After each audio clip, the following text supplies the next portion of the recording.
selamat pagi saudara-saudari yang terkasih di dalam Tuhan Yesus Kristus.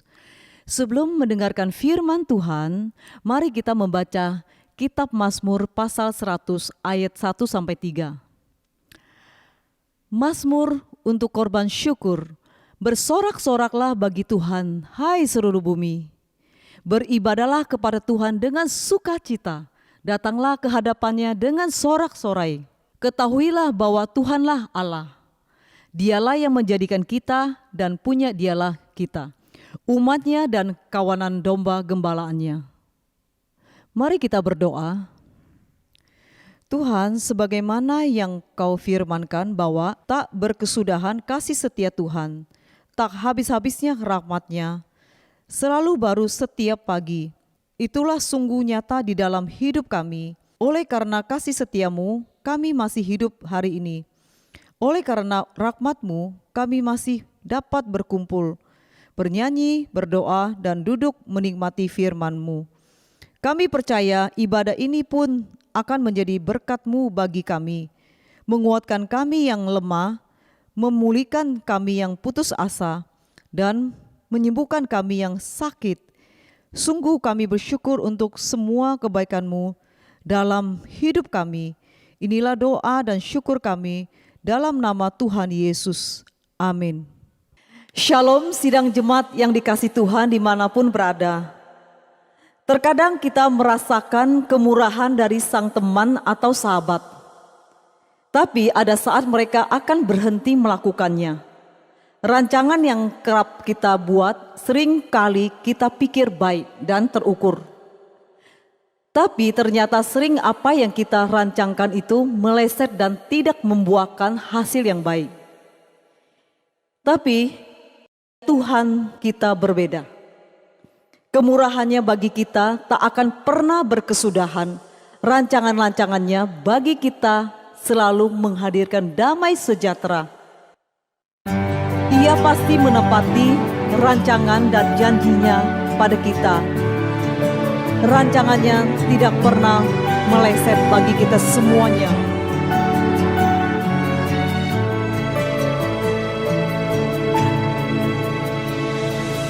Kau hiasi kehidupanku dengan kemurahan-Mu.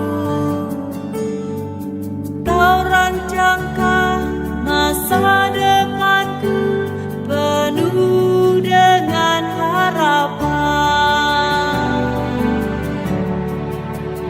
Aku ada saat ini, semuanya karena kasih-Mu. Aku hidup hari ini, semua berkat kemurahan-Mu. Terima kasih Yesus, Engkau sangat baik, teramat baik bagiku.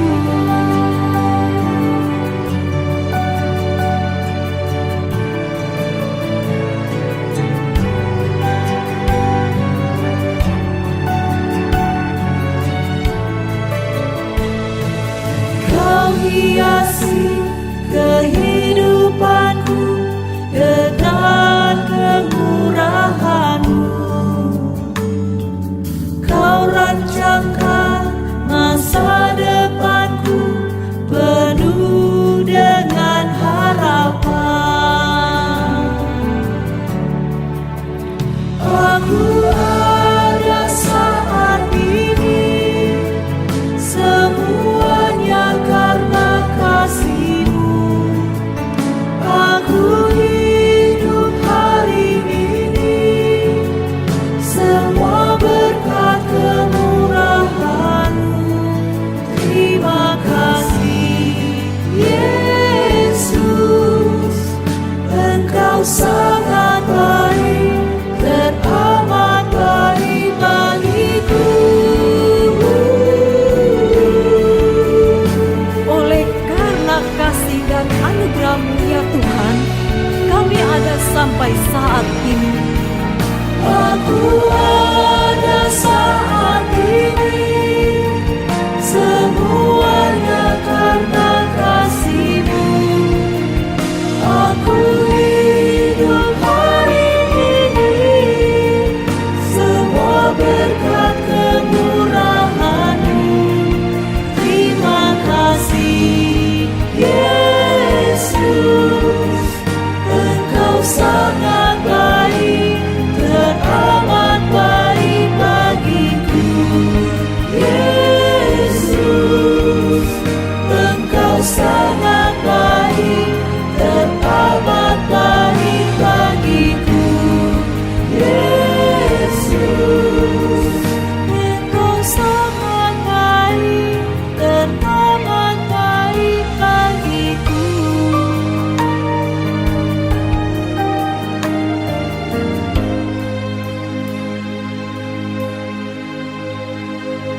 Mari sidang jemaat yang dikasihi Tuhan, kita mau sambut firman Tuhan. Mari kita tundukkan kepala, kita berdoa. Bapa kami yang di sorga, Bapa kami yang di sorga, dikuduskanlah namamu, datanglah kerajaanmu, jadilah kehendakmu di bumi seperti di sorga.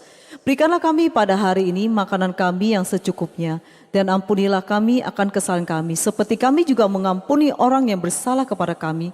Dan janganlah membawa kami ke dalam pencobaan, tetapi lepaskanlah kami daripada jahat, karena Engkau punya kerajaan dan kuasa dan kemuliaan sampai selama-lamanya. Amin. Mari kita membaca pengakuan iman rasuli. Aku percaya kepada Allah, Bapa yang Maha Kuasa, Kalib langit dan bumi, dan kepada Yesus Kristus anaknya yang tunggal Tuhan kita, yang dikandung dari Roh Kudus, lahir dari anak darah Maria, yang menderita sengsara di bawah pemerintahan Pontius Pilatus, disalibkan, mati dan dikuburkan, turun ke dalam kerajaan maut. Pada hari yang ketiga bangkit pula dari antara orang mati, naik ke surga, duduk di sebelah kanan Allah, Bapa yang Maha Kuasa, dan dari sana ia akan datang untuk menghakimi orang yang hidup dan yang mati. Aku percaya kepada Roh Kudus, gereja yang kudus dan persekutuan orang kudus, pengampunan dosa, kebangkitan tubuh, dan hidup yang kekal. Amin.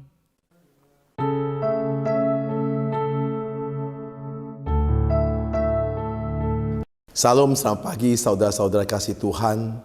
Puji Tuhan, kita kembali beribadah kepada Tuhan pada minggu ini. Marilah kita mau dengar firman Tuhan, mari kita berdoa. Bapa kami surga, terima kasih Tuhan yang berlimpah kepada kami semuanya. Roh Kudus pimpin kami, membuka hati kami, pikiran kami, sehingga kami bisa mengerti setiap firman Tuhan yang kami dengar. Kuasa Roh Kudus pimpin hamba-Mu, bibir hamba Tuhan pakai untuk menyampaikan setiap kebenaran-Mu. Berfirmanlah kepada kami siap untuk mendengar, kami berdoa dalam nama Tuhan Yesus Kristus. Amin. Saudara-saudara kasih Tuhan, pada khotbah pagi ini, tema kita adalah iman versus berpikir positif. Nah saudara-saudara kasih Tuhan, mari kita baca firman Tuhan. Ibrani 11 ayat 1. Iman adalah dasar dari segala sesuatu yang kita harapkan, dan bukti dari segala sesuatu yang tidak kita lihat.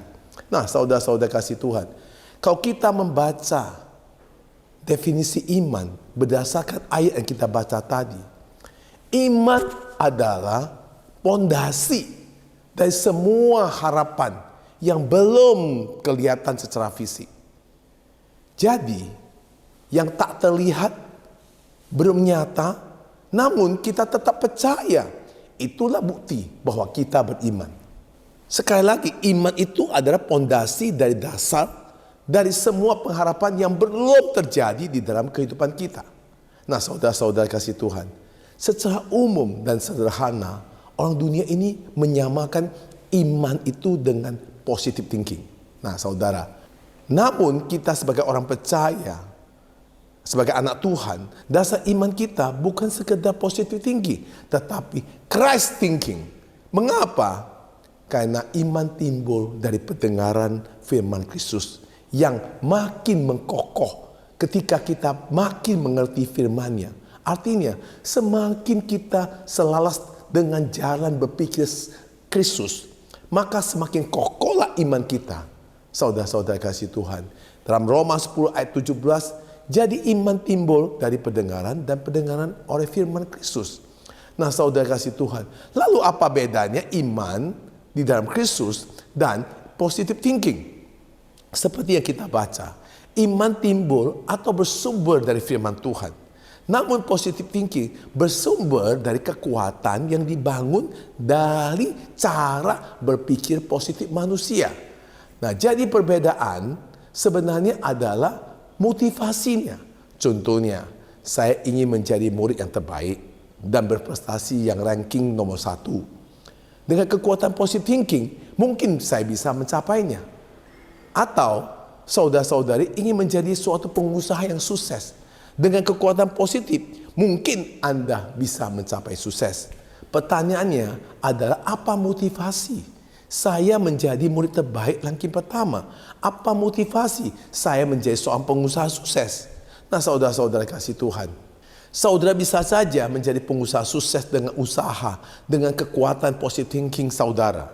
Namun jika motivasinya untuk kebanggaan diri sendiri, maka inilah adalah iman yang bersumber dari kekuatan diri kita sendiri. Lalu di mana salahnya? Salahnya adalah jika positive thinking Anda dibangun dengan kekuatan Anda dan bukan dengan nilai kebenaran firman Tuhan, maka cara mencapainya bisa salah. Saudara-saudara kasih Tuhan, mungkin saudara akan melakukan dengan cara yang curang tanpa merasa bersalah. Atau juga setelah Anda mencapai, Anda menjadi orang sombong sekali, angkuh. Sehingga pada akhirnya hidup rohani Anda menjadi kosong. Anda sukses secara materi, tetapi hidup Anda kosong dan hidup Anda hampa. Nah, saudara-saudara kasih Tuhan, firman Tuhan mengajar tujuan hidup kita adalah untuk kemuliaan Tuhan. Itu sebabnya apa saja yang kita perbuat harus sesuai dengan kehendaknya. Nah, saudara-saudara kasih Tuhan, maka itu kita harus terus membangun iman kita dengan memahami firman-Nya, sehingga kita cara berpikir selaras dengan cara berpikir Kristus. Maka hidup kita bukan hanya ada di dalam rencana yang positif, tetapi kita masuk sepenuhnya di dalam rencana ilahi, masuk di dalam rencana Kristus, sehingga kita lakukan yang baik, yang sempurna, yang berkenan sesuai rencananya yang ada di dalam hidup kita. Nah, saudara-saudara kasih Tuhan, mari kita baca firman Tuhan Efesus 4 ayat 23 sampai 24. Ayat 23, supaya kamu diperbaharui di dalam roh dan pikiranmu. Ayat 24, dan mengenakan manusia baru yang telah diciptakan menurut kehendak Allah di dalam kebenaran dan kekudusan yang sesungguhnya. Nah, saudara-saudara kasih Tuhan, iman dan pikiran ada dua hal yang ada di dalam pribadi manusia. Yang percaya kepada Tuhan sebagai modal untuk melihat masa depan. Saudara-saudara kasih Tuhan, di dalam kitab Ibrani 11 ayat 17 sampai 19, ayat 17, karena iman maka Abraham tak kala ia dicobai mempersembahkan Ishak, ia yang telah menerima janji itu rela mempersembahkan anaknya yang tunggal. Ayat 18, walaupun kepadanya telah dikatakan keturunan yang berasal dari Ishaklah yang akan disebut keturunanmu. Ayat 19, karena ia berpikir bahwa Allah berkuasa membangkitkan orang-orang sekalipun dari antara orang-orang mati. Dan dari sana ia seakan-akan telah menerimanya kembali. Saudara-saudara kasih Tuhan, saudara-saudara, pikiran dan iman dalam pergumulan hidup, tidak semua masalah dapat diselesaikan dengan akal pikiran saja. Akal budi memang berguna, tetapi terkadang orang hanya menggunakan akal budinya dapat tertekan ketika menghadapi masalah yang tidak sesuai dengan idealismenya. Iman dapat menyelamatkan dan membangkitkan pengharapan kembali. Saudara-saudara kasih Tuhan, di Roma 12 ayat 2, janganlah kamu menjadi serupa dengan dunia ini, tetapi berubahlah oleh pembaharuan budimu, sehingga kamu dapat membedakan mana kehendak Allah, apa yang baik dan yang berkenan kepada Allah dan yang sempurna. Saudara-saudara kasih Tuhan, sering sekali orang tidak melihat realitas dalam kehidupan, namun melihat dalam pikiran. Setan dan dunia menawarkan hal itu seperti itu. Permainan pikiran akan merubah mindset kita. Saudara-saudara kasih Tuhan, tanpa disadari, hal-hal seperti ini yang akan membuat pikiran kita menjadi terpenjara. Hal-hal yang salah yang pernah kita alami harus diubah dengan cara berjalan bersama Tuhan. Buanglah memori-memori negatif yang pernah terjadi. Hal-hal demikian akan membuat kita tidak bisa melangkah. Saudara-saudara kasih Tuhan. Dan sekarang saudara kasih Tuhan, bagaimana caranya agar kita bisa mengubah atau memperbaharui pikiran kita? Yang pertama, mendengar dan memperhatikan firman Tuhan. Kebanyakan kita hanya mendengar, namun tidak pernah memperhatikan. Saya sering khotbah di gereja, orang mendengar, tetapi nggak memperhatikan poin-poin firman Tuhan. Dulu waktu saya belum jadi pendeta, saya jemaat. Ketika saya mendengar firman Tuhan, yang saya dengar itu perkataan firman, saya catat dan saya garis bawahi. Saya memperhatikan kata-kata itu. Karena itulah yang akan membuat saya beriman. Nah saudara-saudara, emosi, pikiran, jiwa kita akan dikoreksi oleh firman Tuhan ketika kita memperhatikan firman Tuhan. Tetapi ketika firman Tuhan disampaikan, perkataan firman kita tidak akan perhatikan. Emosi, pikiran, jiwa kita tidak bisa dikoreksi. Saudara-saudara kasih Tuhan. Yang kedua, merenungkan firman Tuhan. Merenung berbeda dengan membaca. Kebanyakan dari kita lebih merenungkan masa-masa kita daripada firman Tuhan. Setiap pagi kita merenungkan masa-masa kita. Kita duduk diam, merenungkan masa-masa apa yang kita kerjakan, apa yang kita pilih. Ayo coba saudara berubah. Belajar merenungkan firman Tuhan. Ketika saudara merenungkan firman Tuhan, maka firman Tuhan akan mengubah cara berpikir saudara.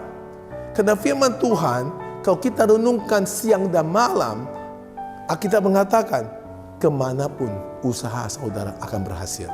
Karena mengubah saudara adalah firman Tuhan. Nah saudara-saudara kasih Tuhan. Yang ketiga, bergaul dan berkomunitas yang sudah diperbaharui. Banyak orang yang rajin ke gereja, namun pikirannya masih belum diperbaharui. Kita perlu bergaul dengan orang-orang yang sudah diperbaharui agar pola pikir kita berubah. Maka kita butuh komunitas yang sudah diperbaharui sehingga bisa kita menjadikan seseorang yang diperbaharui Tuhan melalui komsel, melalui persekutuan. Itu kita harus kumpul orang yang sudah diperbaharui sehingga kita juga bisa diperbaharui oleh Kristus. Saudara, janganlah biarkan diri kita terikat oleh pola berpikir yang salah.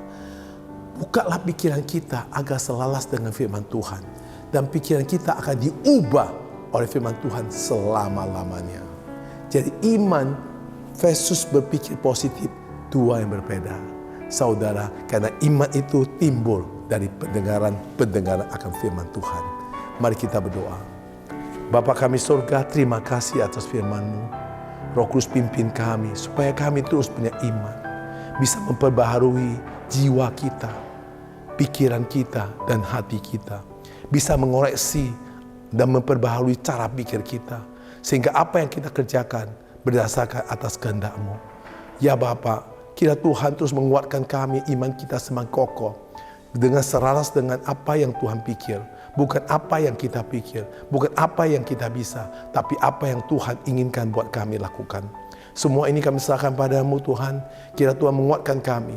Roh Kudus menguasai kami. Sehingga kami bisa mengarahkan dari cara pikir kami. Bertunduk kepada firman-Mu. Kami serahkan dalam tangan kuasa Tuhan. Dalam nama Yesus kami berdoa. Amin. Saudara kasih Tuhan. Iman dan berpikir positif. Dua yang berbeda. Iman itu dari pendengaran akan firman Kristus. Sedangkan berpikir positif, cara berpikir, cara kekuatan kita, cara pengalaman kita, dan cara antusiasi kita untuk berpikir positif. Sehingga ketika ada masalah datang, kita berpikir positif tidak kuat untuk menghadapinya. Tetapi iman akan kita kuat menghadapi. Karena iman itu diberikan oleh Kristus. Maka kita harus ubah diri kita. Pembaharui akal budimu, pikiranmu, hatimu bersama Kristus. Tuhan Yesus memberkati.